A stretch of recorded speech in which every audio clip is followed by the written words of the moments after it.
एक अनमोल सीख। एक बार एक वैज्ञानिक ने एक टिड्डे को पकड़ा और उसे अपनी आवाज़ पर छलांग लगाना सिखाया। वैज्ञानिक टिड्डे से कहता है, कूदो। टिड्डा उसकी आवाज़ सुनते ही जोर से छलांग लगा देता। अब वह वैज्ञानिक था तो प्रयोग करना बनता ही था। उन्होंने टिड्डे की छलांग पर प्रयोग किया। वैज्ञानिक ने उसकी एक टांग तोड़ दी और फिर बोला, कूदो। अब टिड्डे की छलांग की दूरी कम हो गई। वैज्ञानिक ने उसकी दूसरी टांग तोड़ दी और फिर बोला, कूदो। टिड्डे की छलांग और कम हो गई। अब तोड़ी गई उसकी तीसरी टांग, फिर छलांग की दूरी और कम हो गई। एक एक कर बेचारे टिड्डे की सारी टांग तोड़ दी गई। अब आखिर टांग टूटने पर जब उससे कहा गया, कूदो, तो वह हिल भी नहीं पाया। अब वैज्ञानिक ने अपना निष्कर्ष अपनी डायरी में लिखा।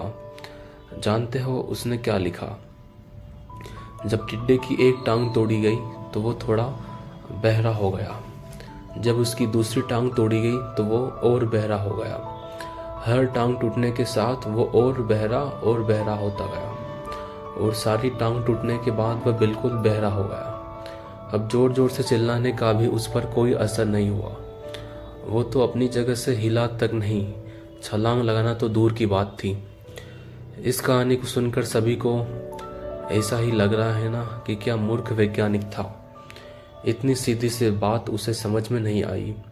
या कुछ लोग ये भी सोच रहे होंगे कि ये तो किसी बच्चे को भी पता है कि टिड्डे की छलांग उसके टांग टूटने की वजह से कम होती जा रही थी, ना कि वह बहरा हो गया था।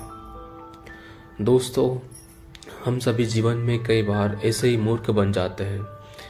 कई बार जीवन में दो घटनाएं एक साथ ऐसे घटती है कि उनका एक दूसरे से कोई संबंध होता ही नहीं, फिर भी ऐसा लगता है कि गहरा संबंध है।